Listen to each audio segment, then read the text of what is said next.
Hello everyone and welcome back to Heaven's Secret 2 Season 1 Episode 10, the season finale. I'm so excited for this after the last episode ended like that. Fenzio betraying us, nothing new, and handing us out to Plague and our power that she can't get into our mind. And I'm pretty sure this episode is gonna be all about torturing us in order to get the stone out and in order to figure out what she wants to know from us now. I'm still not having it. Like, we are always the one getting the short end of the stick. We're always the one having to take the fall for everyone just because we're automatically weaker now because a Plague took all the powers from us. She deprived us of any sort of power. And now we're always the one getting picked on. I hate it so much. Let's see what happens this episode. I'm pretty sure that I'm gonna be mad, but y'all know me by now. Like, when don't I get mad when I see injustice? Come on now. So let's see. The Order of the Resistance attacks the Angels and Demons Academy. Ooh! Will they be able to hold out against the Horsemen, or will this be the end of them? They said they're attacking my girl. It's on! How many touches does it take to fall in love? And how many to kill? Ooh. I would say it depends on where you stab, girl. Episode 10. Kill if you can. Ooh. Honestly, at this point, they should have made the episode title Catch Me If You Can, bitch. I screamed again, my voice breaking. The pain was so hellish that I cried. I hoarsely begged for help without stopping. Plague laughed at first, but soon it stopped being fun for her. Yeah, we're always the one getting the short end of the stick. I hate this so much. Can we murder Fenzio, please? Like, that was unnecessary. She focused on tearing at my flesh, trying to get the stone. The shackles suppressing my power had been removed so that I would regenerate faster and remain conscious. That night was one of those moments I regretted my immortality and wanted to die. I wished to die just to escape the torture. I wonder how you managed to contact the Resistance. Was it Eliza? You don't need to know, bitch. She dug her claws into the open wound on my arm. Little bird, aren't you tired? Maybe it would be better for you to tell me everything. Tears rolled down my cheeks and lingered for a moment on my chin before dripping onto my clothes, which had been speckled with blood from my arm. Period! I can't take this anymore, but I can't betray the order. Period! We have enough strength points. Shut up, bitch! I pursed my lips while my body shook from fear, pain, and fatigue. Well, that's your choice. Let's carry on then. Oh, you little bitch. Plague dug her nails in with renewed vigor, trying to get at the stone. But it was good at protecting secrets and therefore eluded her fingers. I wanted to scream, but I couldn't. My vocal cords couldn't withstand the strain, and only a desperate wheeze managed to escape from my throat. She tortured me for so long and so ruthlessly that even my immortal body failed to regenerate. I want to murder Fenzio so badly. I passed out. Through a dark veil, I heard Plague's displeased voice, followed by the door slamming. It was over. You kept the secrets of the Order of Resistance, period. Shut the fuck up, bitch. I'm living. A warm wind stirred the flowers. Several butterflies fluttered upwards in search of a new refuge. The grass tickled my bare feet. The ground was warm, almost hot. My clothes stuck to my body, wet with sweat and blood, but I couldn't remember why. I couldn't remember where I'd come from or where I was going. I just walked. Our Father! According to the statics, the number of suicides increases in hot weather. Did you know that? A man was kneeling amid the flowers. He looked at each daisy individually, quickly counting the petals. Who are you?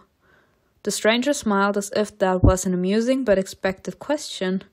In winter, everything seems to stagnate, to freeze in anticipation of a better life. in anticipation of the resurrection of nature, the soul and hope.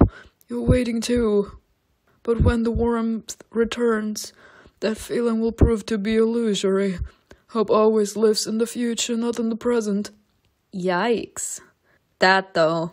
Like you always hope for a better future because you know that at the moment, like the problem that you have right now, it can't just disappear into thin air. Like you just have to hope that time will heal all wounds and time will help you find a way to move past the horrible things that you're facing right now. He caught a butterfly and hiding it in his hands looked at me. I always thought that when I died I would be reunited with those I love, but they weren't here. And they can't stay here because the price of immortality is non-existence. Here immortality is absolute, real but too saccharine. Actually, he smiled again, wider this time. That's how it would look to my daughter. The man opened his hands and the butterfly immediately escaped, fluttering its wings. Heaven would seem like a prisoner to her. It's too warm here, too peaceful. I don't understand. You can do it, Simona. Don't wait for the warmth. Live now. Don't put it off, even when it's cold. Don't be afraid. He turned away, focusing on the flowers again. He no longer paid attention to me. I heard a sound and turned to look, but the meadow seemed as serene as ever. Without looking in my direction, the man said, You have to go. What? Wake up. I don't wanna. Let me stay. And the third hand has been removed, ladies and gentlemen. We're closing in on opening that book. Damn! Did we see the animation? I sobbed and shuddering from the shockwave opened my eyes. Was I dreaming about Dad? No, that wasn't a dream. Stone chips fell from the ceiling. Screams and the sounds of explosions came from outside. For a moment, I thought I could hear the horsewoman's laughter, but I wasn't sure. My wrists were bound behind my back, and my ankles were tied with wire. I couldn't move without injuring myself. What's going on? I tried to peer towards the hallway, wanting to call for help, but I kept silent. I knew that no one would come to my rescue. But then everything rumbled again, and footsteps echoed in the hallway. You are gonna be saved, girl. You're the main character. Let me stop.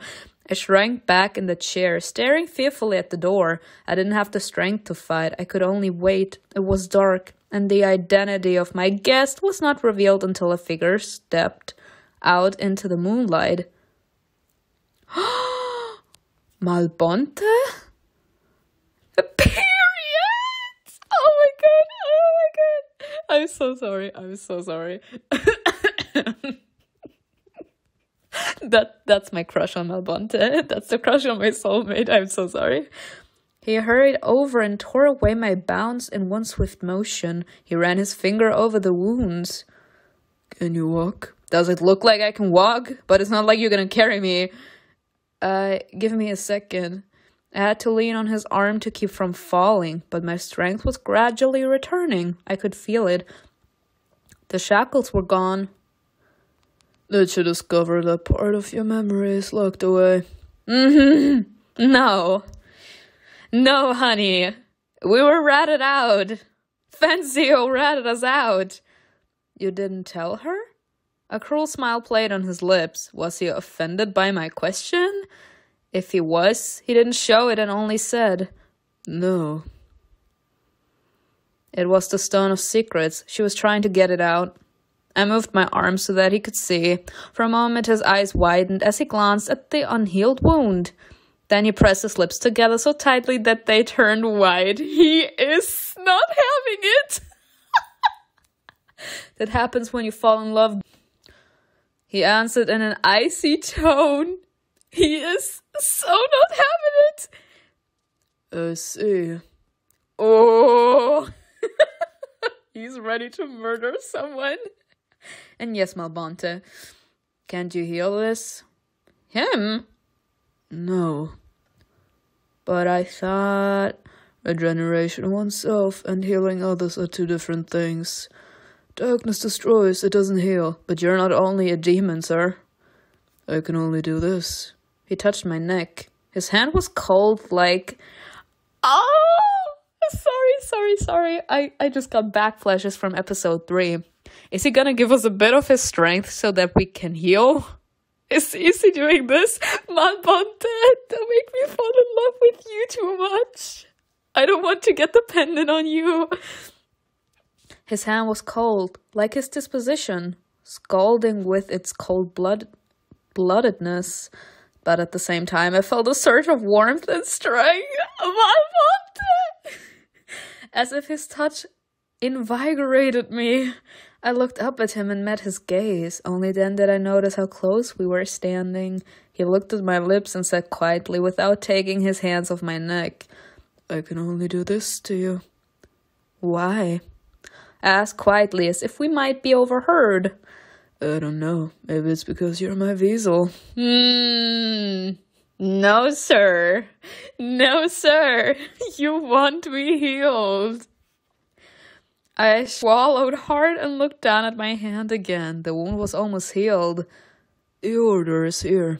"They came?" "I have to go to them." "No, you don't." I froze, cautiously looking at him. "You'll let me go, won't you?" He was silent for a long time, then slowly answered, "I'll let you go." Malbonte. Ooh. I was holding back tears. That monster, that emotionless robot with his stony stare would always be special to me. He is not a monster! I mean, he's a dick, but have you seen how the others are acting? Like, Dino is murdering people. The only difference between Malbonte and Dino is that Dino actually tells you that he's not having that order. Malbonte is not an emotional type. He would never go up to you and say, "I hate that I have to do whatever she asks, even if that means putting you in harm's way." He will never go and tell you that to your face because he's not the type of person to do that.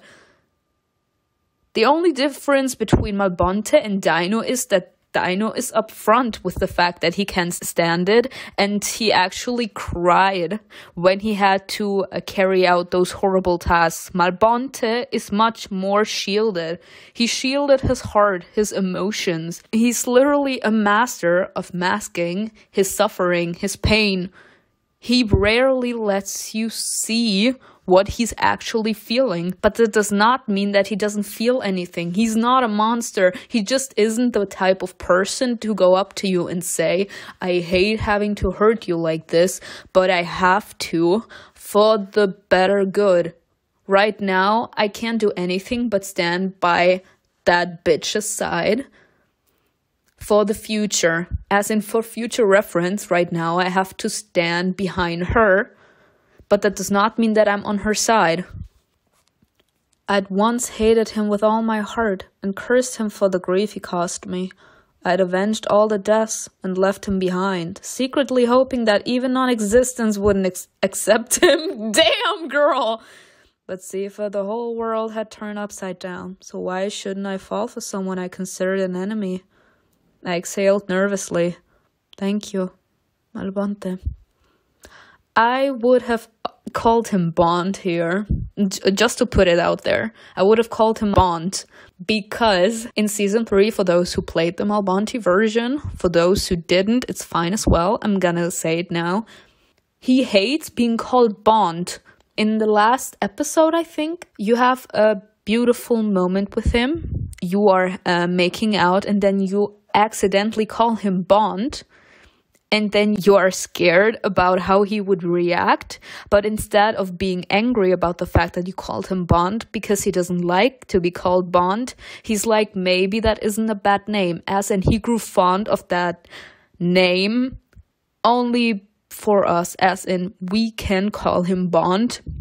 It's not gonna make him mad. If someone else does it, it's something different. But he likes to hear us call him Bond. As in, we are special to him in that sort of way where he accepts the fact that we see him in a good light. I would have called him Bond here. You became close. Aw. Hearing his name, he gave me a particularly attentive look and then nodded and said, "I have to go." "Where are we going?" Instead of answering, Malbonte opened the door to the cell and waved for me to follow. We walked down the hallway, and soon I saw Addie and Sammy waiting for us at the exit. Guys. Thanks, Eva, he wasn't lying. Yeah, he must have passed by. Simone, are you okay? We hugged tightly, Yeah, I literally wanted to say that there is no time for that now. I advise you to get out while you can before we've killed the entire order. Damn! Will you fight against us? Malbonte smiled again, but his smile was more like a sneer. It's not like he has a choice. What happened once will be repeating itself again. Malbonte, why? But get her out of here. We have an attachment to this man, and he knows. So he's actually literally saying, get her out of here, because he knows. He knows what we want to say. Okay. No, see? People, I'm so good. Like, we developed feelings for this man. We have this deep connection. Especially now that this is the Malbonte version, we have this deep connection with this man. We don't want to fight against him. And he knows what we wanted to say, as in, we don't want to fight you, please don't do this. And he's like, get her out of here, because he knows. And he literally can have this heartfelt goodbye, you know? Because he's like, I can't do anything about it right now. I have to fight against the order right now. And she is with the order, so these two will be fighting against each other. He knows that she wants to be like, please don't do this.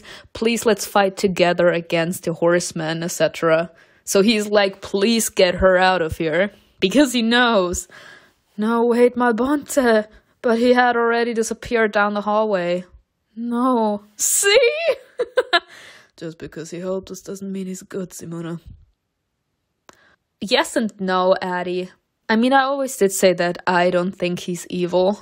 From all the things he's capable of, and without wanting to slander someone, I think from when I look at Malbonte and the horsemen and women, he's the lesser evil. You know what I mean? Like, we know that he's bad. We know he can do evil things, but that does not mean that he's evil, you know? Simona? We're in love with this man. Give me a few seconds. Alright. Sammy held out some clothes. Hair change. She was, covered in blood. Really? I looked at myself and tried to wipe off one of the stains. Thank you. I hastily undressed without even thinking of covering up and pulled on the clean clothes with trembling hands. We are done with the day. Ooh, I love this one actually the most. This is actually... Nah, I want this. I like this. You all know that I love red. I'm gonna go with this. Ooh, the hair.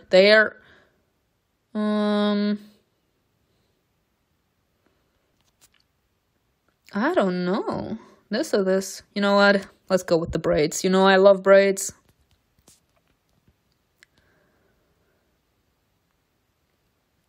Let's go. The background, people. In the distance, I could hear the rumble of energies colliding, the bell of battle announcing death's approach. The air was thin, as if the immortal's powers had burned away everything alive and left us right at the doorstep of non-existence.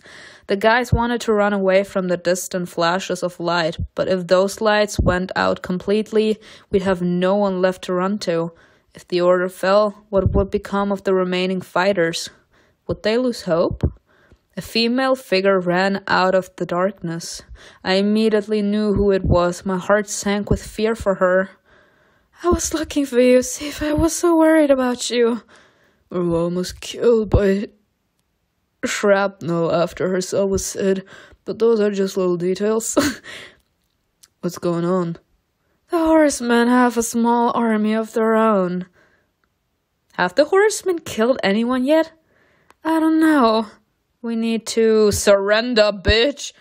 Find someone from the order and come up with a plan. Fight them. We fight everyone. You're right. Addy spread his wings, intending to rush into the thick of it, but Sammy caught his shoulder, holding him back. I understand you want to help, but there's no way to save ourselves. There are a lot of students in the academy. We'd need to get them out. Right. Saving the students or entering the fray. Either way, we need to get to the academy. It's going to be dangerous. Are you ready? Always. We were born ready. Another wave of energy crashed into the tower. Not the tower being destroyed again. Leave the poor tower be. It destroyed an entire wing and left a gaping hole in one of the cells, exposing leaking walls and monstrous torture chairs. Eliza is in there with the children. I turned to the guys and they could tell from my look that we wouldn't be going to the school. Who's in there? An angel and 2 children. Young ones? Doesn't matter. There are children in there. Sammy! Sammy, you get me? Sammy ran back towards the entrance. Sammy, be careful. Yeah! Me, though. People, I have this anxiety every single time something horrible is happening and Addie and Sammy are in there. I have this trauma. I don't want any of these 2 to die. Wait. Addie rushed after him. Mimi looked at me with an attentive, understanding expression and shook her head. Nothing ever changes, does it? No, honey. As always, that. We hurried after the guys. Guys, be careful. When we entered, Eliza jumped back against the wall, clutching the baby to her chest with one arm and shielding Titu with the other. Who is she? Don't be afraid. We've come to help. Get out. It's dangerous here. We won't die. We won't die like this. Think of the kids. Why put them through so much pain? I took a cautious step forward, but Eliza only screamed louder. Get out. What's wrong with her? Lady, do you want the horsemen to kill you? They won't touch us. They'll protect us. Leave this to me.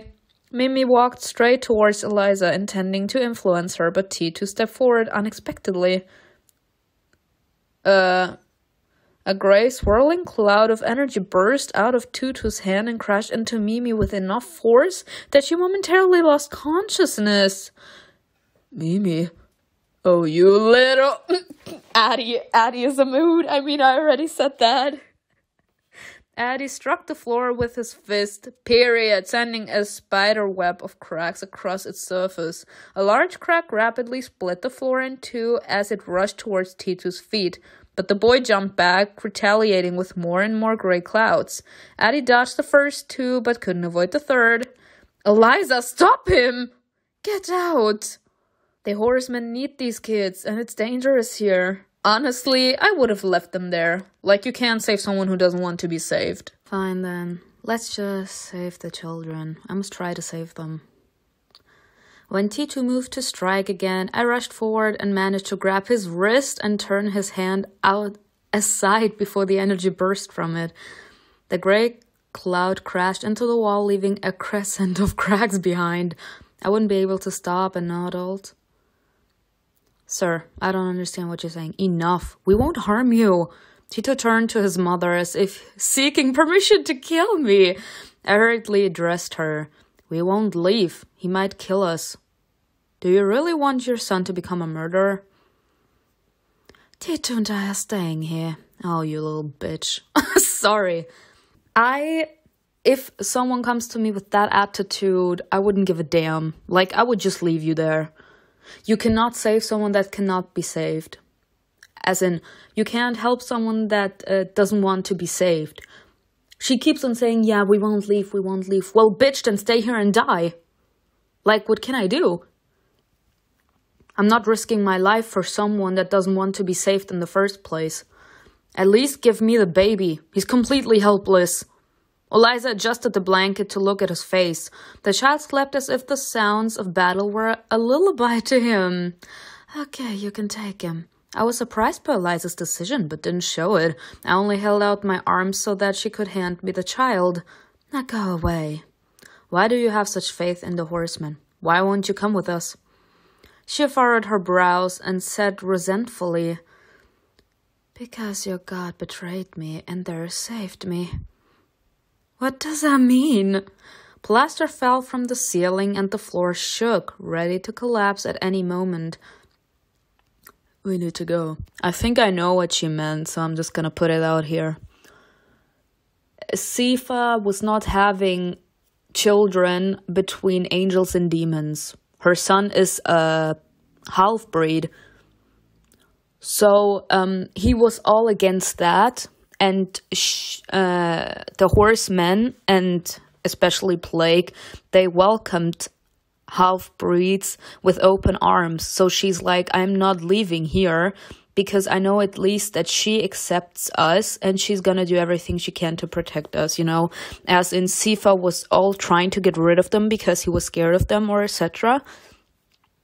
And Plague is all welcoming them. So she sees this as a place where she's always gonna be protected, you know. But Simona, it's their choice. That though, let's go. Addie pulled me along. I held the child firmly against my chest, feeling his little heart beat through the fabric. A fast, strong heartbeat. You saved the child, but left the other two to rot. Yeah, no matter. Let me stop. We ran outside to the sound of both nature and the immortals burning in agony. Damn! The battle was spreading, and now it was everywhere. In the air, at the academy, on the island floating nearby. The child woke up and stirred nervously, trying to escape my arms, which were numb with fear. Looking at the flashes of light all around, an air of resignation crept into Mimi's voice. The Order won't be able to withstand this. They can't even handle a regular army. Some of the students have already gotten away, look. In the distance, dozens of immortals were leaving the academy they'd come to hate, which had become a prison for them. That was the call of the resistance, wasn't it? There was a timid hope in Addie's voice. He was ready to accept the most humble results. I met one of the members of the Order. He said to fly towards the far lands. He said they would find us. All is not yet lost. Not yet. I stopped abruptly when I saw the horseman approaching. What? My hands trembled and the child began to cry in the most heart-rending, plaintive way, as if trying to purposely attract attention. A girl, he's a little baby. What did you expect with all those noises? I handed him to the reluctant Mimi. You must run. No, don't even think about it. I'll delay him. Hide the child. Why play the hero? Let's leave together. Mimi. We don't have time. Go. Mimi gave me a sad yet supportive look, then spread her wings and took off. You know that you can't stop me. We're pretty determined. The guys followed her without a word, only nodding goodbye. War stood before me. Oh.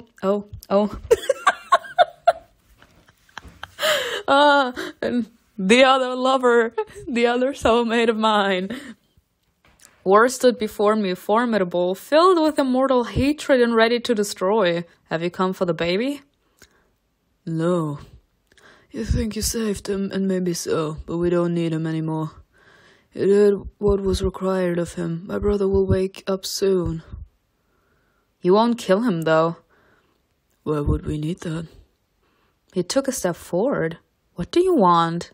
To keep you at the academy. He's like, you ain't leaving, bitch. I claim dibs. Why? Because I want to. Uh-oh. He moved closer, but I didn't retreat. Uh-oh. I have to tell you, I started something I can't finish. Oh, God.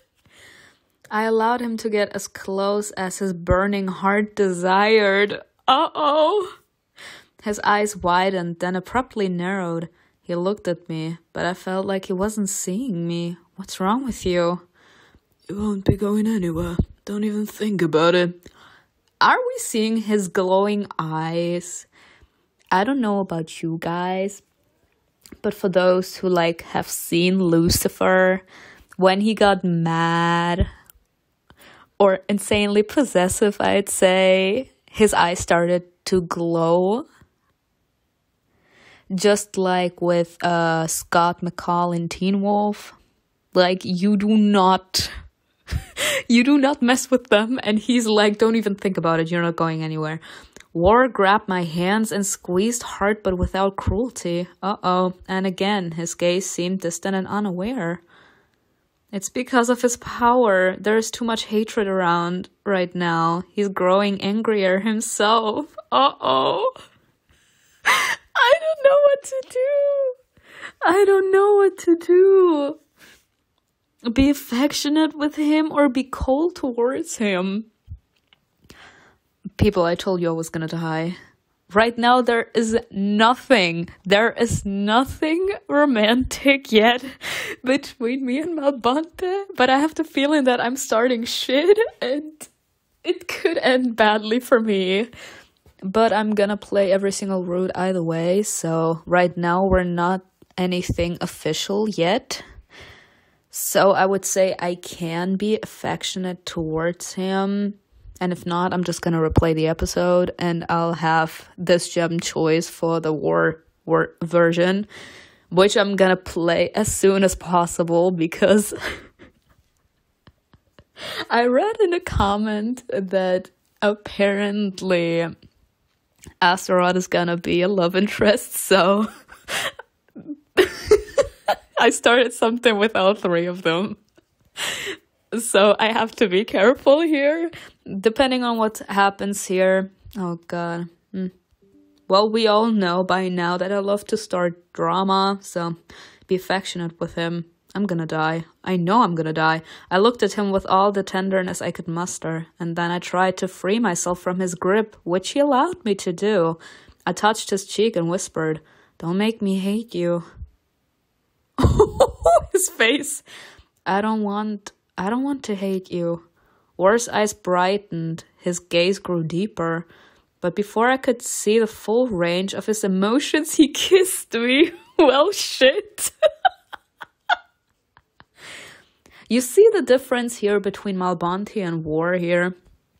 I would say I have more Malbonte points, and less War points because the decision to kiss Malbonte to help him ease his agony, like the agony he was in, because Sifa Malon was reaching out to him, that was her own decision, as in I didn't have to pay gems for that. Here, we had to pay gems for him to decide to kiss us. So that means that our relationship with Malbonte is way, way deeper than the one we have with War just yet. He tried to be gentle with his tough, inexperienced lips. He stood in place and did not touch, hold, or detain me. I could have broken the kiss. I could have pushed him away. I held a faint power over him. But instead I wrapped my arms around his neck and pressed closer. His whole body exuded hatred. It burned in his veins and poisoned my lips. But I didn't succumb to it, and neither did War. His iron muscles became softer and more relaxed, and the kiss grew more natural. Oh my God. cheating on my soulmate with another soulmate. This is gonna be so messy. I could smell death on him, along with the smell of a powerful force in alien life, something otherworldly but alluring. His huge palms covered my thighs, and his fingers could shatter my bones with a single squeeze. But he held me, barely touching me. What was going through his head? You have some power over him. You just said it yourself. You have some power over him. You somehow managed to get through his tough exterior. He kind of grew fond of you without realizing it, and that's why he doesn't want you to leave. Like he saw Mimi leave with the baby, Addie, and Sammy. They all left. But he's like, don't even think about leaving. I don't want you to. He grew fond of you. He didn't consider me special or somehow different from hundreds and thousands of other immortal women. Now that's a lie. He didn't need me like air. He didn't need me in any way, but he enjoyed succumbing to this weakness. You have some power over him. The weakness of being gentle, showing tenderness and love, even if not to oblivion and not to the point of madness. To love and superficially to feel it in at least some way, that was already a feat. I felt it in every movement of his tongue, in every touch of his hands, and in every attentive glance. How strongly could he become attached? What was the limit of his inhuman heart? Or maybe he had already reached his limit? And then frighteningly cold-blooded thoughts swarmed in my head. Will it be enough to kill him? I shut my eyes and looked at the black dots floating there as if that could erase the question from my head. Honestly, I don't think she wants to kill him anymore. Because he is more like cold-hearted, but I'm not saying that in a mean way. I'm saying that he's cold, as in naturally cold. He doesn't show emotion. He's always cold towards anyone, and as soon as he shows a bit of humanity inside of him, you grow fond of that. I grew fond of his protective side. Last episode, when Plague was like pasturing us, he was like, that's enough. Like, don't touch her. He grew fond of us, and we somehow grew fond of him, as in we kinda like him. We grew some sort of connection towards him. We have some sort of connection towards him now, as in this caring. We care about him. We don't want him to die. I'm not saying that I like him in a friendly way, of course. But I think as her character, because her thoughts are still going back to, is that enough to kill him? I think she's trying to cover up the fact that she started to have feelings for him, as in real feelings. And she's trying to say, yeah, is that enough to kill him and so on, in order not to realize herself that she actually started to develop feelings for this man. I recoiled from war and looked at him, haunted by guilt. He chuckled as if he understood exactly what was going on. If you don't try, you'll never know. I don't wanna. Don't say that. Don't you want this? Or do you only want to be loved and let the whole world burn? War. His grin became wicked, but all the more attractive. After all, he was using my hatred against him. Maybe I'm acting like this only because he wants me to? Maybe the horseman is using his power to influence me? That's a lie, because we felt the rage when we were on that battlefield. Like, the character realized it herself, is that his influence, etc., like everyone around us is starting to become angry. They are starting to succumb to their hatred, etc. She's questioning it. That means that it's not true. What if I wasn't the one playing him, but the one being played all this time? I'll hate myself no matter what I do. He knows it. The part of him that yearns for this will be satisfied either way. My thoughts trailed off as I looked up at him. Warren was intently looking at me, open and honest. There was hatred in his eyes, but it wasn't directed at me. As if he hated himself. As if he considered himself the loser no matter the outcome. Because he started to grow fond of you. He considers you an insanely weak being, and consider to him, let's be honest, we are now. Even though I'm pretty sure that our powers are that we are capable to absorb supernatural powers. But let's ignore that. War is a horseman. He has so insanely... He's insanely powerful. We just lost all the immortal powers that we were granted. We were but deprived of all heavenly powers that we have ever achieved. Consider to him we are insanely weak. But he started to like us, and he knows that if we would go into a war, it would be easy for us to be killed. That's why he was like, he hated himself, as if he considered himself the loser no matter the outcome. Because if he falls in love with us and we could use that to kill him, then he's the loser. But if we go into a war and we do not kill him and we die, he will still lose because he's still lost because of his heart. You know? Love will be capable to kill him. So, we are the point of referment. If we use the love that he feels for us to kill him, as in that we personally kill him, then he dies and he's the loser. But if we don't kill him ourselves and we go into battle and we die, love can kill him. If we die, he loves us, he dies. That's how things are. You became closer. Forgive me. I squeezed his hand and then walked past him towards the academy. He turned but didn't try to stop me. He just watched me go. You became closer, people. I started something. Okay, where's the rude? Where's my rude? I'm gonna stop. Oh god, this is not even a Malbonte rude anymore. This is a Malbonte war rude. Plague zombies devoid of will and attracted by the horsewoman's silent orders jumped from the windows and rushed at immortals. Dang! They had been the students unfortunate enough to be around Plague. She made them her puppets, her devoted warriors.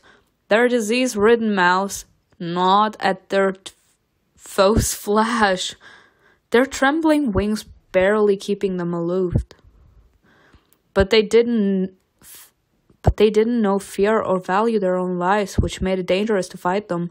Explosions continued to thunder all around, and then I saw a figure on the roof of the school who, like a conductor, waved his hand one way and then the other. And whenever the stranger's finger pointed, a fire immediately flared up. It was as if he was directing an orchestra that only he could hear. I stood spellbound, watching his smooth, confident movements. Is that the brother? So calm, so cold-blooded, but bringing chaos flames in agony. Or is that Malbonte? He turned in my direction and I saw his face. Vincenzo!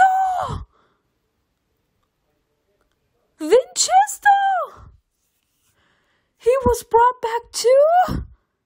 You're alive! He was in the order of the resistance. Yes, Winchester!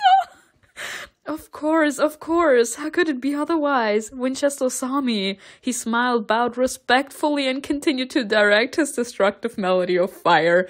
Winchester is a king.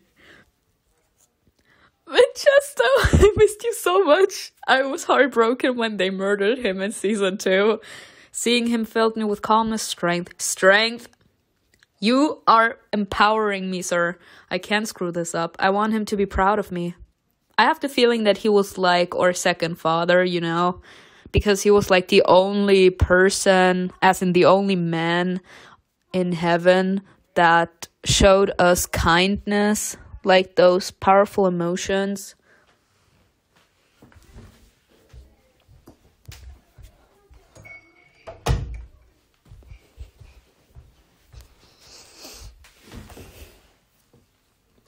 If Vincenzo is here, then so are the others.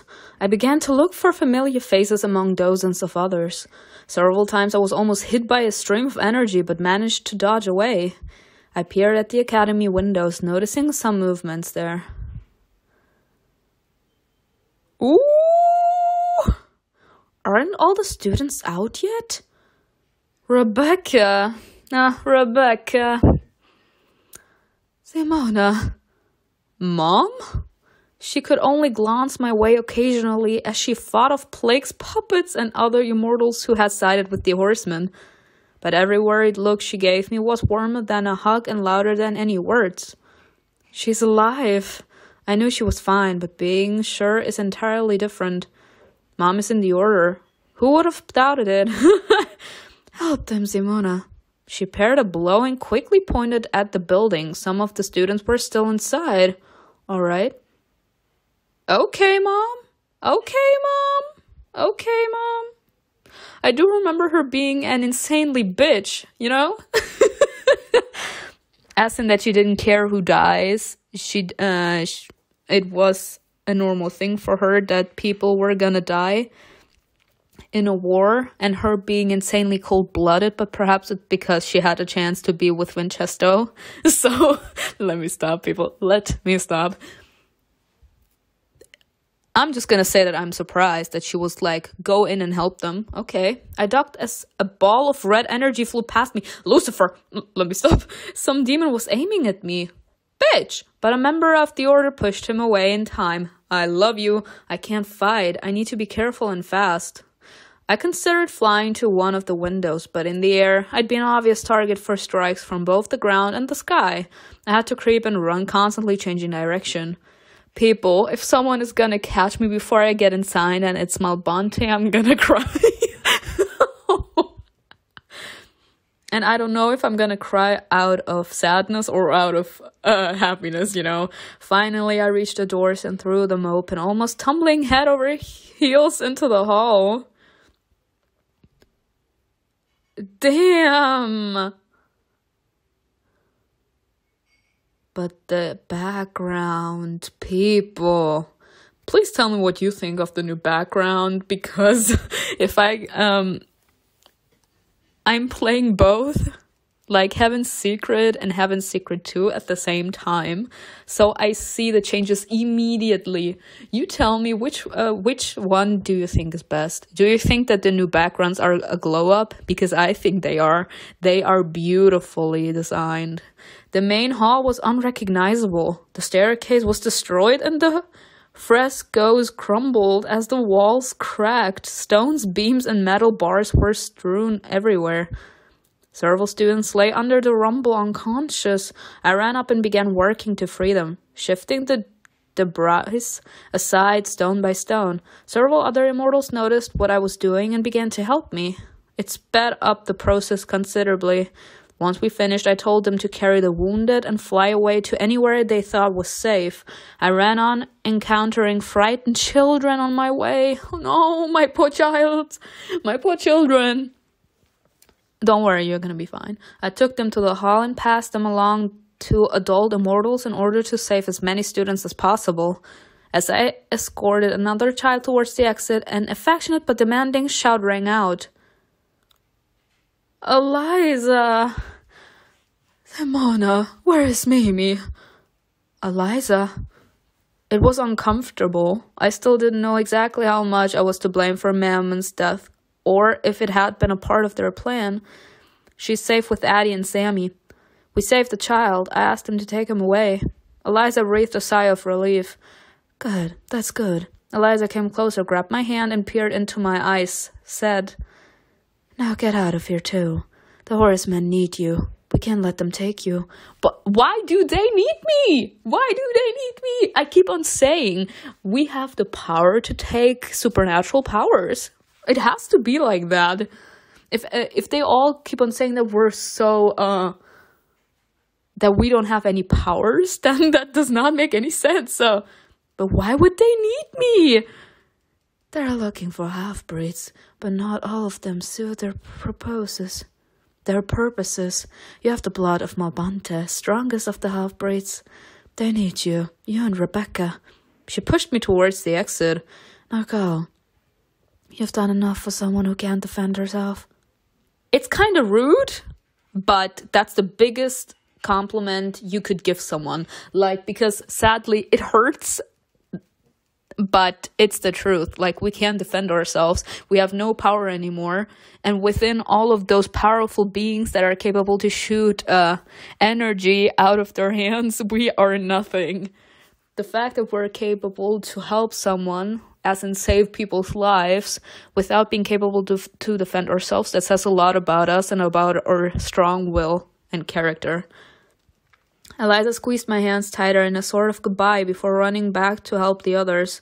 Please don't you die, girl. Miss Selena and Gerald flew from one wing of the building to the next, helping the orders save as many students as possible. My children! The horsemen need me alive. Should I be happy or sad about that? I would say it's a 50-50 thing. Like, you should be happy because you know they're not gonna kill you. But on the other side, have we seen how much she had to endure? Like, they actually were cutting her arm open in order to get the stone out. She was deprived of all of her powers. Everyone keeps on looking down at her because people from, ex-mortals have no power in heaven now, etc. Like, I don't know if I should be happy or sad about that. Everyone loves to be happy, but would you honestly be happy to live such a life? As in, you don't know when the next time will be where you are going to be punished for literally just existing. I don't know if I would be happy about that. Gerald saw me and, leaning over a railing, shouted, "Go, Gerald!" I was about to do just that, but a disturbing thought suddenly dawned on me. Were the others still alive, or are Lucifer and Dino here? Gerald's expression changed. He answered in a somewhat dry and restrained manner, "No." I waited for him to continue, and he reluctantly added, "They're escorting students to the Orders camp." But something in his voice left me confused and alarmed. Something was wrong. Oh my god, you have an opportunity to see where Lucifer and Dino are. This will affect both friendship and romantic relationship. People, what is this? I'm scared. Would you like to see what is happening with Lucifer and Dino? It's not just a romantic choice.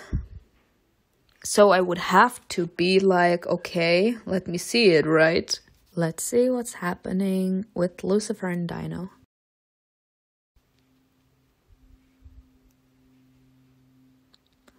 On the way to the Orders camp, the students, like a flock, obediently following their shepherd, flew forward. Archangel Yor led the way for the immortals. In Heaven's Secret, you can decide whether you want to warn Yor about the poison and then our mom dies, or we don't warn him and our mom survives and Yor dies. Spoiler warning, by the way, if you haven't played it. So he was brought back too. He was the only one who knew location of the Orders camp. Dino and Lucifer brought up the rear. They were making sure that no one was in pursuit. From time to time, Dino would fly up to some of the students and inquire about their well-being before returning to the back of the group. Dino is like the mother of the group. I camp with him. Lucifer only sneered at this. Lucifer. Be nice to Dino. He's a little cutie. When Dino once again drew even with him, he suddenly said without looking at him, "I'm sorry about your mom. Your pity won't help me." That may be true, but I'm still sorry.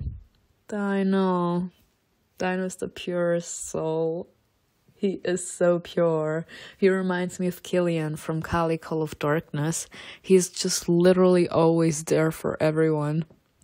He never has hard feelings for anyone. He's just always there for you. I love him. Lucifer's wings fluttered anxiously, but he didn't respond.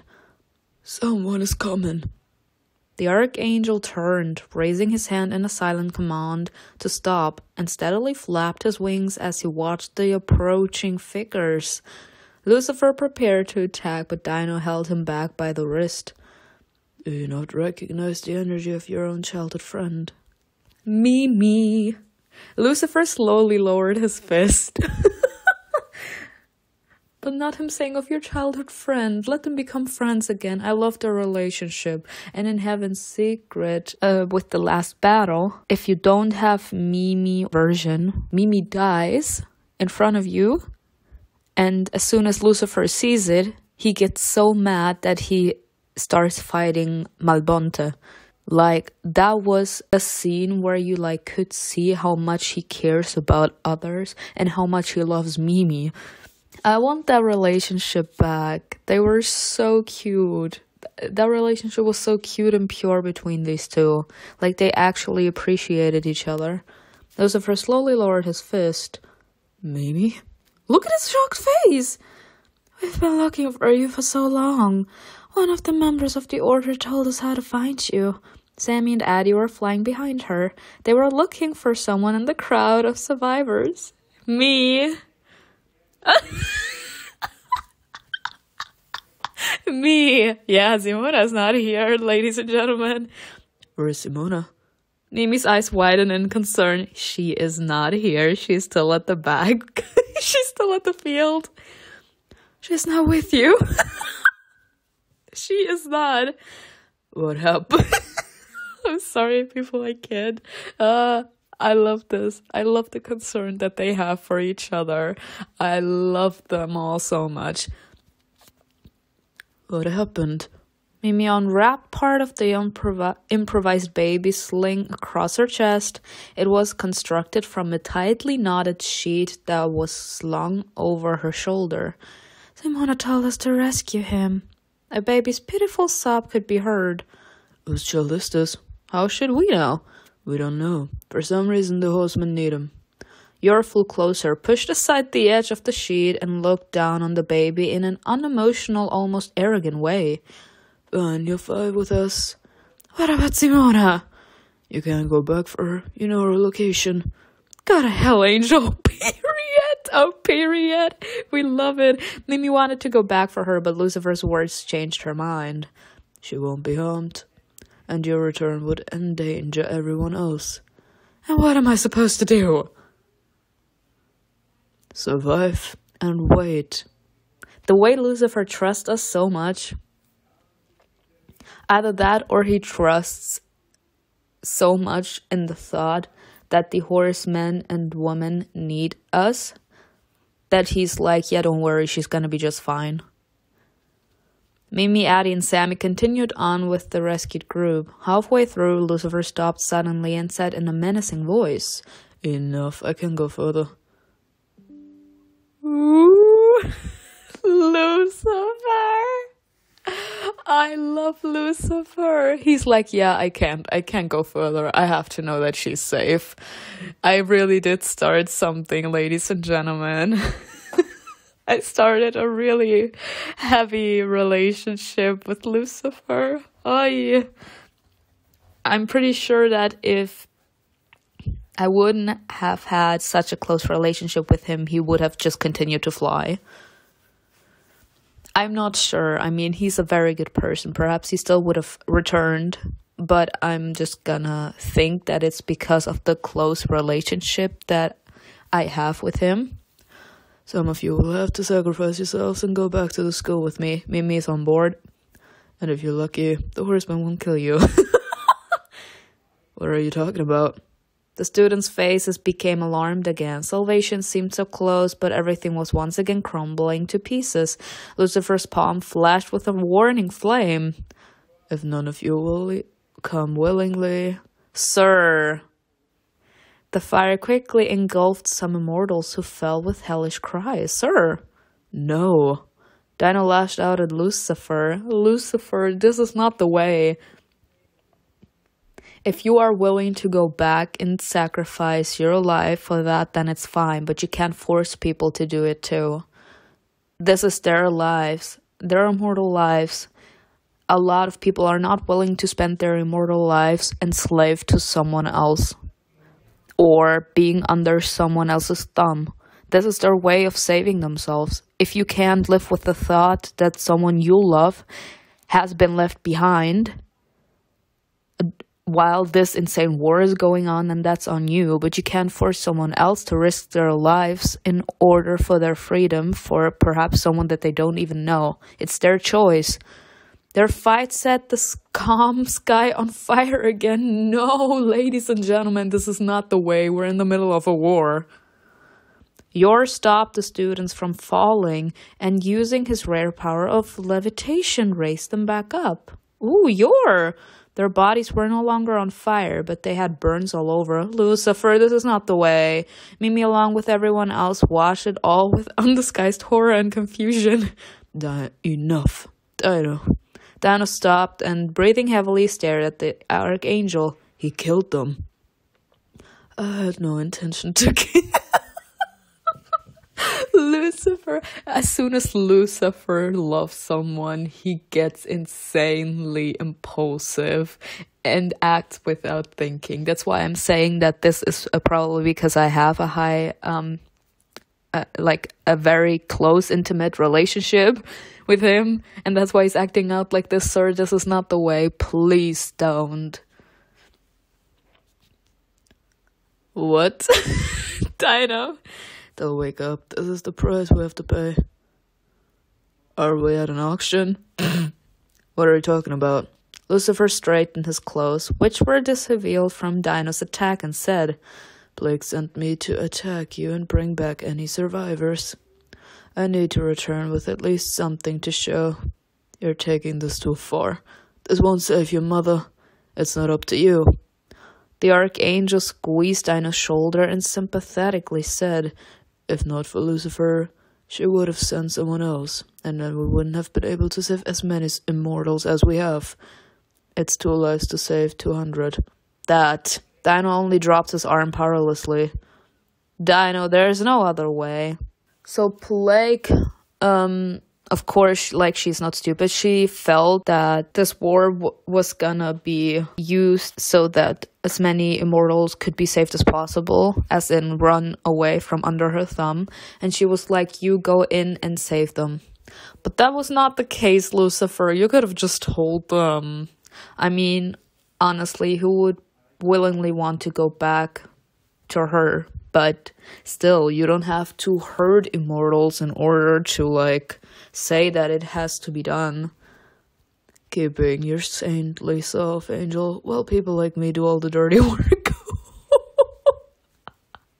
This reminds me of a scene from The Vampire Diaries between Damon and Stefan in season 2, I think. Stefan was yelling at Damon because of what he did with a Bonnie at homecoming, that he didn't tell them that it was a plan, that she faked her death and that she's not actually dead. And he's like, yeah. Just keep seeing me as the bad guy while you are the saint in this entire situation. At the end of the day, I'm gonna be the one that keeps her safe, that keeps her alive. This is actually a parallel. Just so, by the way.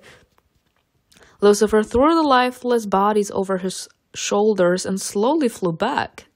Dino continued to stare off ahead of him, filled with rage, shame, and despair. You got to know Dino and Lucifer better. I mean, it had to be done. I feel bad for them, but what else could have been done here? They can't just outrun them. I'm pretty sure that they know how to track you down. Some of the students I saved managed to escape, and their silhouettes merged with the clouds somewhere in the silent expanse of the sky. But some were knocked down by other immortals and fought desperately for their lives in the carnage. The Order's attack was well planned, but I suddenly realized that their main goal wasn't to save the students at all. They wanted to kill the horsemen. It must have been Mom's plan. Ruthless, focused on an end to justify any means. I opened my wings and was preparing to fly away, but I froze staring at Malbonte with horror and fascination. He walked forward, his grim gaze never lingering as he threw black energy at his opponents. Like I said, it's the Malbonte version, of course, but we're gonna see his beautiful ass. It was as if he could sense each immortal, hearing their thoughts and intentions, and divined when they would strike. Oh my god. I mean, he's fine as fuck. But he's insanely talented as well. I mean, we did see what he did to one of his opponents. Like, it was in Heaven's Secret Season 3, where a few people were not having him as the new leader, even though he was like the first half-breed.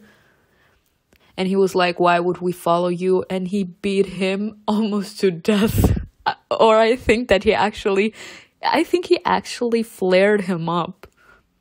And he was like, because my anger is powerful enough to destroy you all. This man is a package deal. I love this man so much. I can't do anything about it. I love him with a passion. If this man dies, I swear to God, I'm gonna murder every single one of you. Let me stop. I'm gonna murder these horsemen. Dangerous, knowing neither mercy nor defeat, he moved forward like an engine of destruction. I mean, we know that he's capable of that. And he looks so hot doing it too. Like, this is just rude, Malbonte. The horsemen were enjoying the process and seemed to deliberately delay the moment of death, but Malbonte killed mechanically. It was frightening and beautiful at the same time. Would I be able to live with such power inside me? Wouldn't I go crazy with the feeling of omnipotence? Sorry, I read it wrong. I'd possessed only a small fraction of his power, and it tore me apart. Who knew what was happening to him as he bore its full burden? I mean, he kind of did give you a bit of his power. But I can't with him continuing to call us his empty vessel. That means that he kind of depends on us, whether we are his brood or not. He depends on us somehow. It's more like him saying, if I won't be capable to bear all this power, or this voice inside my head, thanks to Sifa Malam, ladies and gentlemen. We saw it in the last episode where Sifa Malam was reaching out to him so intensely, and he had all his power, so he felt it multiplied, triplified. This intense voice of Sifa Malam's influence, he almost broke down. Perhaps us being there makes him feel at ease, because he's like, if I can't carry all this power anymore because of that heaviness of the situations, if Amalam can reach out to me, etc., if I give up a little of my energy and put it inside of her, I won't feel the pressure or like this insane force of Sifa Malam, his influence on me. I won't feel it that much anymore, as if I would have all the power. I flapped my wings but almost ran into a scorching beam of light. If it hadn't faded right in front of my face, hellish pain would have awaited me. What are you doing? Mom lowered her hand, from which energy had burst a moment ago. Oh, Mom was like, I'll kill you. You're not going anywhere. Do what you said you would. What you wrote about. She's talking about war. Mom wants me to... Of course. Someone screamed, a fire broke out, and war emerged from the dancing flames. Oh shit. He and Plague were watching the battle from the sidelines. Of course, these two are literally... Oh my god, I can't. Honestly, Plague and War are giving me this power couple dynamic vibes. You know, they just stand behind the entire situation. They're watching the situation from afar, and they're watching their little followers do all their dirty work. Like, they don't do anything themselves unless everyone in front of them is dead. Like, they first feed on the despair, on the rage, and as soon as they are all dead, as soon as they've had enough, they go into the battle themselves. But first they just watch everyone die in front of their eyes. Like, I can't. He and Plague were watching the battle from the sidelines as if it was beneath them to get involved. I really should continue reading this sentence. But something made War come out to fight me. Perhaps it was his restless warrior's heart, or maybe our battle was destined by fate. That kind of nonsense made me want to laugh. I can't kill War. Does Mom want me dead? She can only kill War if he feels love. You know, if he falls in love. Love can kill him. Well, hello. Uh-oh. He waved his sword and smiled as if this was all a game, a rehearsal for the real battle. Mom attacked him instantly without a moment's hesitation. She wasn't in the mood to talk, to avoid the inevitable. She saw a goal and spit on every obstacle. What a lively one. Unfortunately too weak. The horseman moved too quickly. He got behind her and the tip of his blazing sword slashed her back. Damn!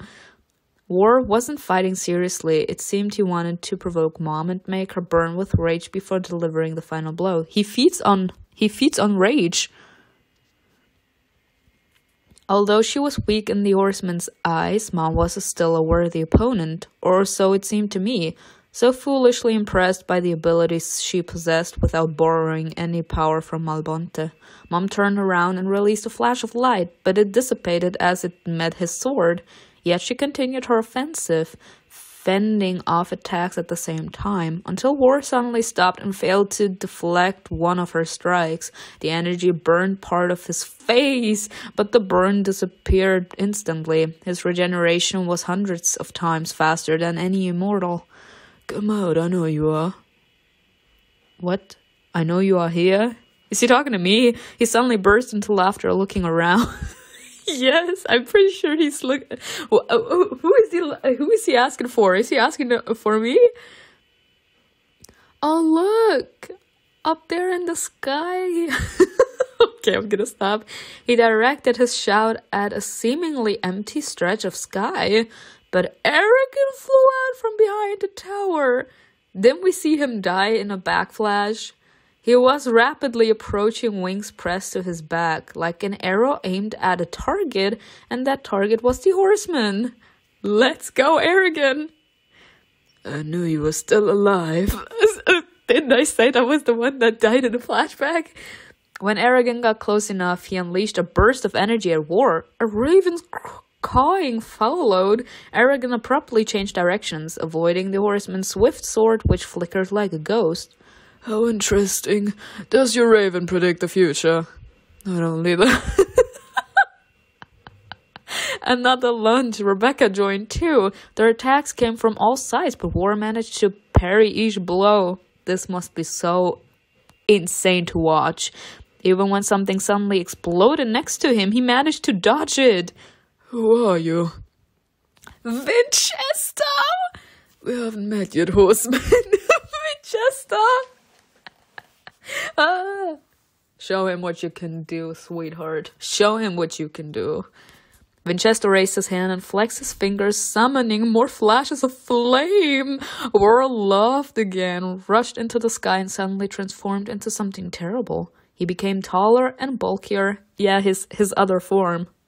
Every inch of his body was covered with armor, and his face changed as he lost the last features that made him look human. Ooh! Ooh! Fine. This is an insane look. I don't know if I'm hypnotized or petrified. I don't know yet. Consider this a compliment. I rarely take on this form. We'll do without your hand. I love the sassiness on the man in this game. I love the sassiness. Left. What is going on? Winchester rushed to the right. War's sword flashed by crashing into the academy's wall with great force. The horseman called the sword back, but it was stuck in the wall, and his opponents continued to advance. He finally left the sword untouched and, smiling broadly, continued to parry their blows. War was happy, but his happiness looked terrifying in his new form, really.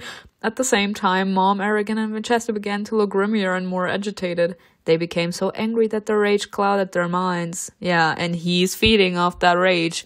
War was influencing them, but they didn't realize it. And yet their battle was impressive and mesmerizing. Are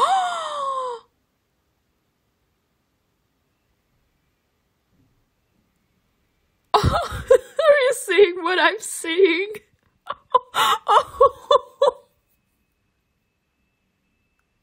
Look at this! Oh, the makers of this game. I kiss your feet.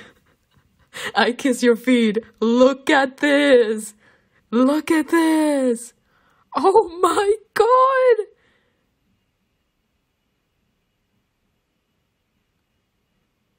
Oh my god. People, please tell me what you think of this animation. Oh my god. Look at this. Look at this animation. I'm speechless. Was that the end? I'm speechless. I don't know what to say. Oh my god. Did you see this animation? Oh my god. Okay. Oh my god. Please tell me what you think in the comments below. Please. The Ravens' predictions helped them avoid many injuries, but the horsemen quickly realized this and began attacking it. It seemed that there was a connection between Aragon and the Raven, because it flew away as if obeying a mental command. From that moment on, the Order could no longer rely on foresight, which meant their already slim chances of winning had dissipated like a mirage. Or deliberately prolonged their battle, but the time came for the games to end, and he threw Mom into a wall and then attacked Winchester and Aragon. He'll kill them. I'm too weak to help them. Nope, we are not. We can still do something. The battle was decided before it even started. We won't let him kill him. We won't let them kill them all. The sword remained stuck in the wall.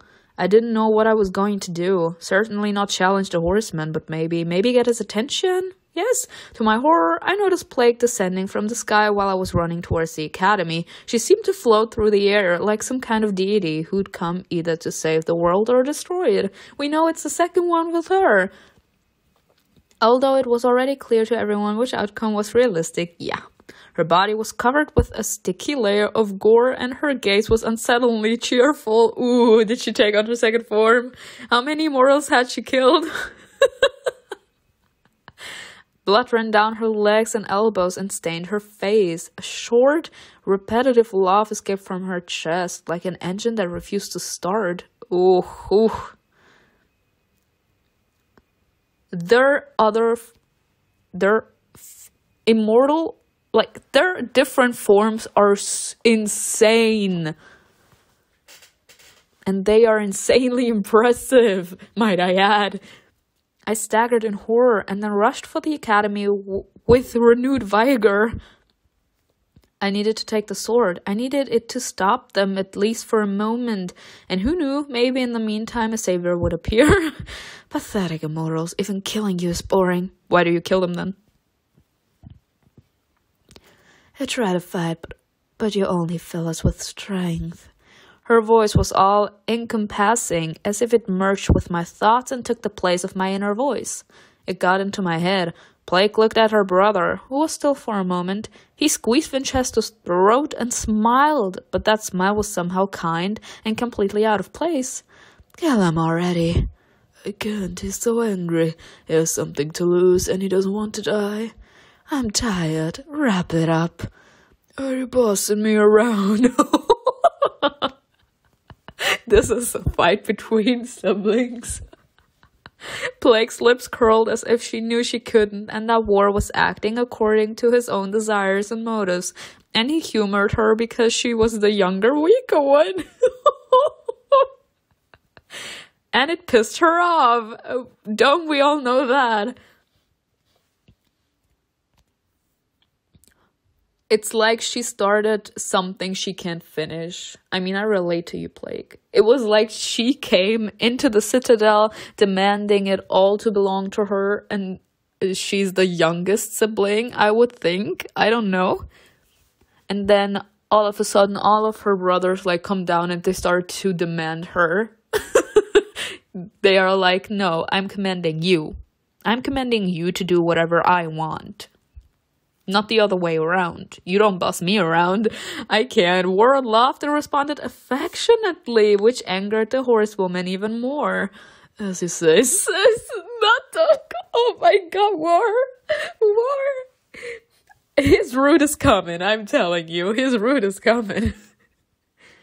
No. Yes. I grabbed the hilt of the sword and pulled it out of the wall. The metal screeched against the rough surface, but it sparkled and reflected the moon. It was smooth, without a single scratch on it. I caught Plague's look of surprise, but it was almost immediately followed by triumphant laughter. What? Can we take the sword? Malbonte also stopped, looking at me with some unspoken question. Why can we see him? Where is he? But hey, at least, like I said, this is the Malbonte version, because... Malbonte, why? Why Malbonte?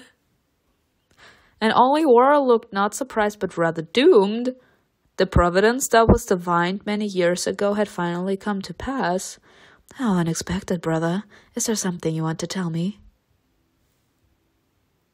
Oh, wait! Everyone was shook when we were capable to take the sword out.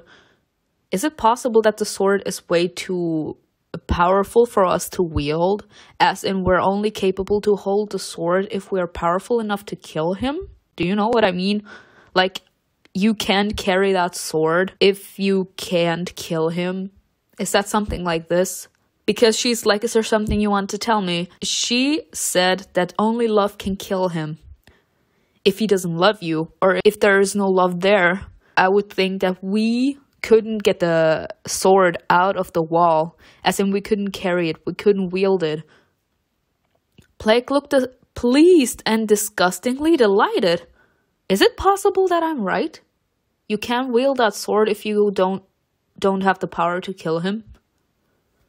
War threw Winchester aside and returned to his former appearance. Winchester was unconscious, but still alive. The horseman came towards me. Is it what I think it is? I leaned against the wall, holding the sword out in my trembling hands. Stay away. Why? A horseman's sword can only be lifted by someone who's able to kill him. I was right. Oh my god, so we can't kill him. Oh god, don't tell me we're gonna kill him. Oh god, no. A horseman's sword can only be lifted by someone who is able to kill him. If you hold it, then you can pierce me with it. Isn't that what you wanted? No, I don't want to kill him. But it's conflicting with War. I don't want him to die. Perhaps it's because I'm too good of a person. I don't want anyone to die. I want everyone to live. But he's dangerous. He's dangerous, but we also saw a bit of humanity inside of him. I don't know which episode it was, but we found out that he has become a prisoner of his impulses, as in a prisoner of his powers. He gets empowered by rage, and he's capable to inspire rage in other people. That's his power, but he doesn't like it. So we saw some kind of humanity. So I'm pretty sure that I wouldn't say we could change him, but if it wouldn't be necessary, he wouldn't use his powers to begin with. Plague, on the other hand, she loves to destroy. She loves it so much. We don't see any sort of humanity inside of her. It's completely different with War. So since I saw humanity inside of this man, that makes me think he's not evil. Technically, this is a parallel with Malbonte. We know that he's capable of doing atrocities, okay? Of horrible things. We know that. But we also know that he's not evil, you know? He's more like the lesser evil here. And I think this is the same with War. He's more like the lesser evil of the horsemen. He shows more humanity than his siblings. So I want him to be saved. I want him to be okay. I don't want him to die because I saw that he is capable of being saved, you know? This is a parallel with Malbonte. Everyone keeps on saying just because he helped us doesn't mean that he's a good person, etc. The same goes here. Like, he attacks everyone around him too. But he's standing in front of us. He could kill us, but he doesn't want to. Like I said, love. I think the only thing that he does need is love. I don't think that he ever was capable to feel it out of fear and out of spite for Plague, because Plague seems to be delighted that we are capable to kill him now, which means that she knew that he would fall in the end, as in fall in love. She knows that he's capable of love. He's capable to feel it. But he didn't want to give her the satisfaction. Because I'm pretty sure in episode 7, she made a stance with him and he looked at her in a strange way, as in he already predicted what she was trying to do. So he's like, I lost because you're capable to kill me, as in I developed love. So I don't want him to die. Please don't tell me that we're gonna kill him. Blake is the one that needs to die. She's the one that has to go. He stopped right in front of me, close at hand. I control hate, but love is dangerous to me. He grabbed the blade of the sword and pointed the tip towards his heart. Look at this! Look at No, I don't want him to die. Don't tell me that we're gonna kill him. This picture is beautiful, people. It's beautiful. Love can kill me. You can kill me. His gaze became empty and at the same time so deep as if it contained an entire world. You can kill me, yes! As in he loves you. Jesus. No. No, don't tell me we're gonna kill him.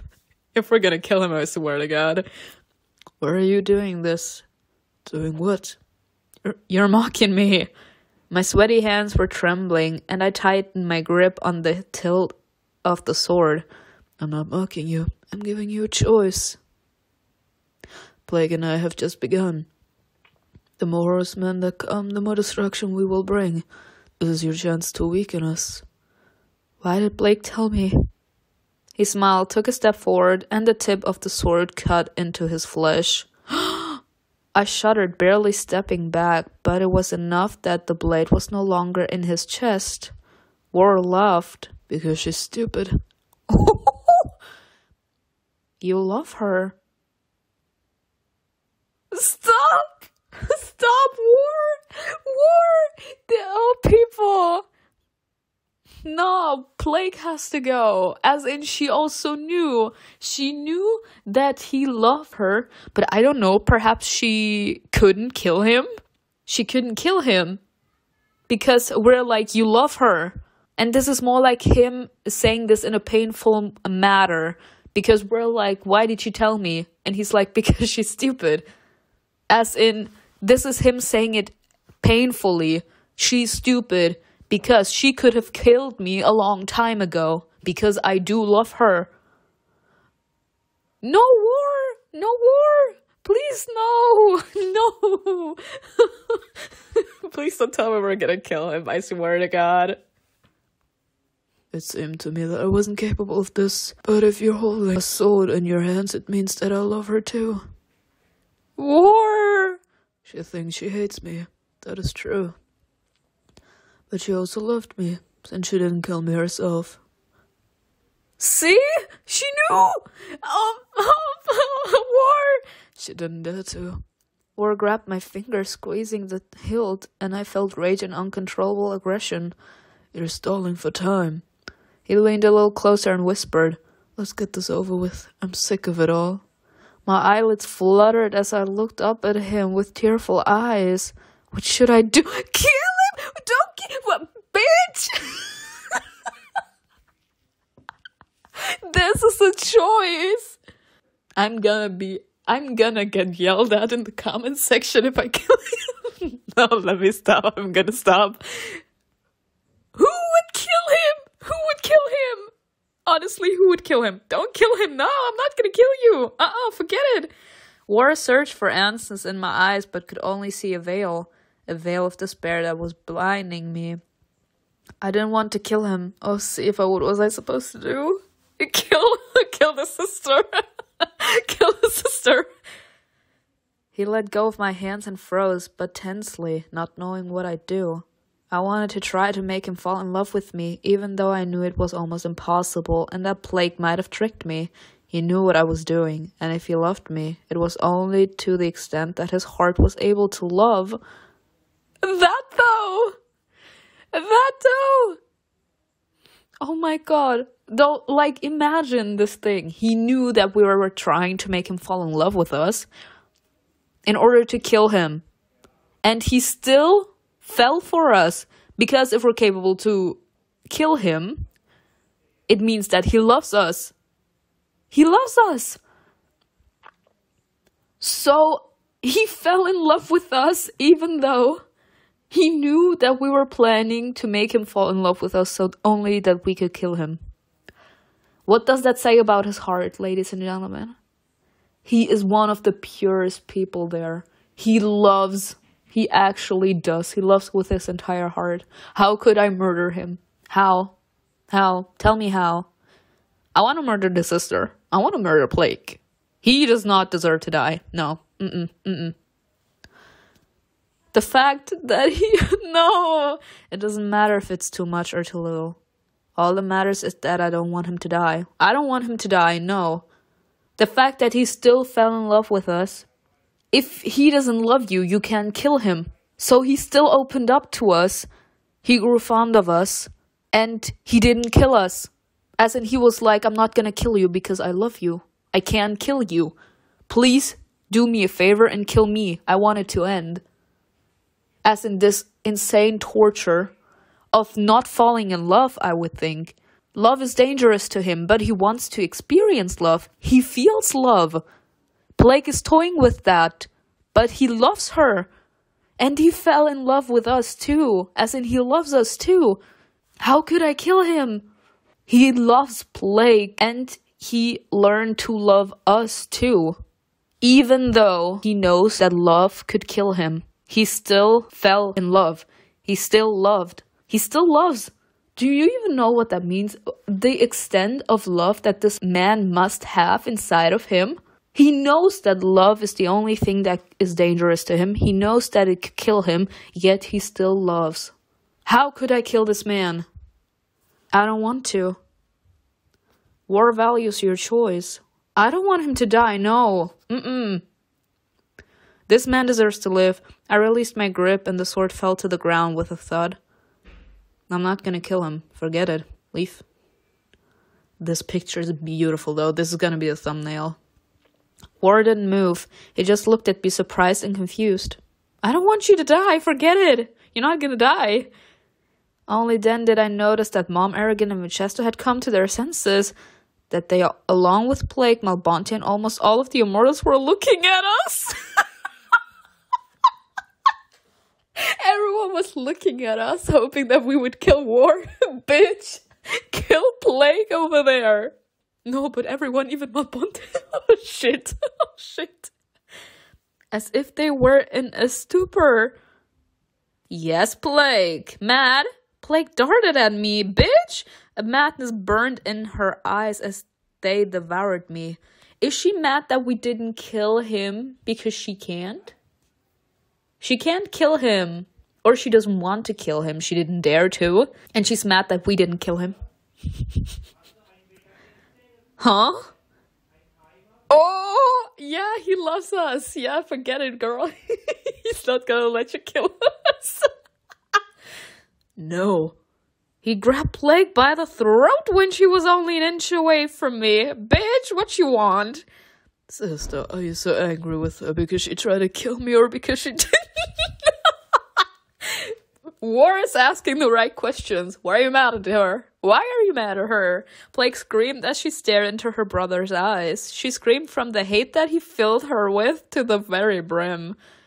Could it be that he didn't resist me because Blake made him burn with despair similar to what he's doing to her now?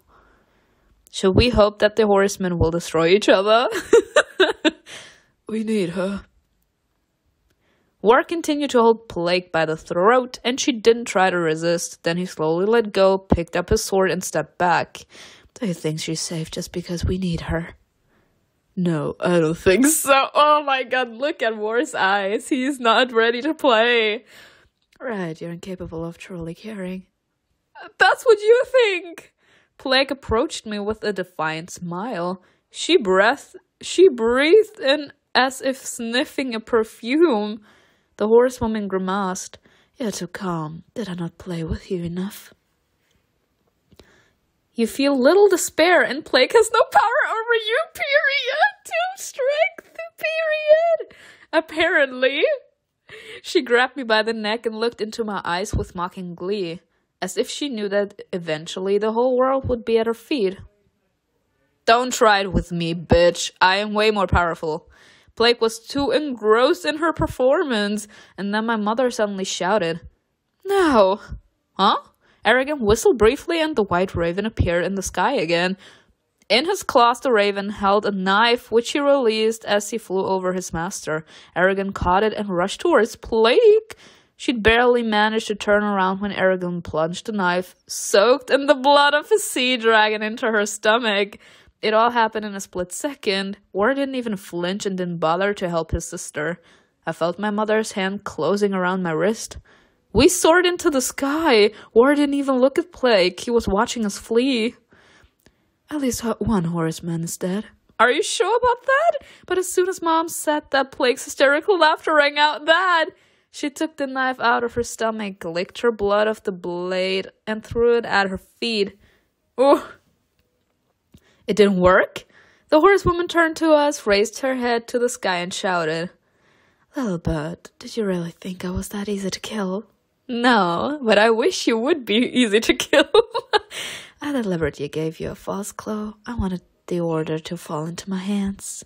And look at all those corpses." Oh, bitch. She burned into laughter again. The wound in her stomach had already healed. It must be, if War is capable to be murdered by love, it's more like a contradiction, as in the opposite. He inspires hatred inside of others. So if he learns to love, you can kill him. Plague inspires sickness, as in diseases.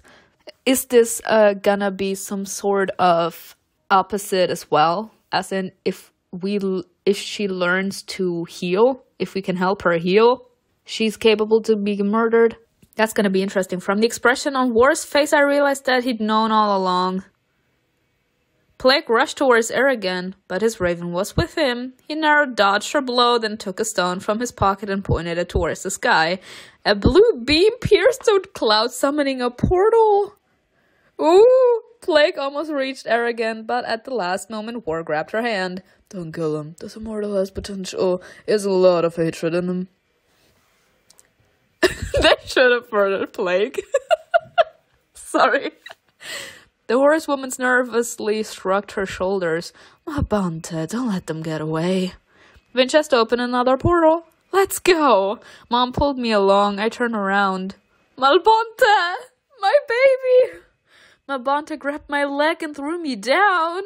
"Simona." "It's always me." It's always me. My head struck the ground and the ringing in my ears deafened me for a while. Malbonte didn't give me a chance to recover. He lifted me by the arm, tightly squeezing my elbow. Or pushed off the ground and rushed towards Mom. Ooh! Right, they need us. She glanced at me before pulling out a stone and throwing herself through a portal. "Too bad. We need her too." I clung to Malbonte's hand. "Let me go." His forehead was covered with perspiration, and his shoulders twitched as if from a barely contained impulse. He does not want to do this. He had a wild and hateful look. What should I do? Bite Malbonte? Nah, do nothing. Everything suddenly seemed meaningless to me. My salvation was in the hands of the resistance and up to Malbonte's indulgence. I heard something burst behind me, but in all the confusion, I didn't pay attention. It's not like he was part of the order. He said he's on their side, even though I'm pretty sure he's part of the resistance low-key. And betraying the half-breeds? Why would you be betraying the half-breeds? They say that they feel at home here. I turned only when I noticed Malbonte's pupils dilate in surprise. "Simona, your hand." As if by instinct, I clung to my mother's outstretched fingers, barely realizing what was happening. For a moment, I felt Malbonte pull me closer, and then he suddenly let go. Malbonte! Malbonte! Blake's mocking cry followed. "We'll see each other again." And then the portal closed and the academy disappeared. It disappeared along with the mountains of corpses, shackles, memories, and regrets. Freedom and the order of the resistance awaited me. No! My 3 soulmates were left there, ladies and gentlemen. This is the Malbonte version, so let me just put the other two aside. Malbonte! Malbonte! I'm so happy that I didn't do anything. He actually was just... Malbonte! Malbonte! He let us go. Literally, people. Do you even know the meaning behind what he just did? He let us go. As in, I'm letting you go. As in, I'm gonna free you from this situation here. Even if it means that I'm gonna be going through hell here. I'm letting you go to pursue what you want. Even if I'm not part of that. He actually said, I'm letting you go, people. Malbonte. Malbonte. The next season is gonna be wild. No, Malbonte. I need Malbonte. I need this man back immediately. ASAP. No, Malbonte. And I'm so happy that we got the chance to decide if we want to kill him or not, because we are capable to kill him, and apparently you can also kill him if you want, and that would be one horseman less. But no, I said everything there was to say about him. My question, where were the twins? Christopher, Astaroth, where are you two?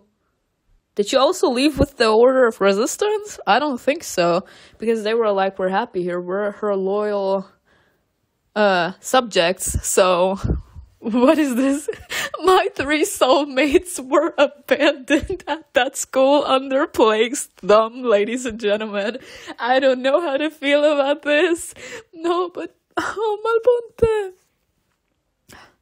Like I said, I've read a lot of comments and I answered a lot of them too. This is the Malbonte version, but I started the war version on my iPad, so the war version will follow very, very soon. So don't worry about it. It's gonna be following soon. Well, tell me in the comments below what you think about this episode. It was insane. It was wild. No, Malbonte. I can't get over Malbonte. Malbonte. I'm in love with this man. I really am. He was the first one I loved. I truly loved in this game. Oh, God. I can't. Let's see what the next season is gonna be like. This was an epic finale, especially with the animation. Please tell me in the comments below what you think of that animation. Well, that was it for today, and I will see you in the next season or in another video. Bye.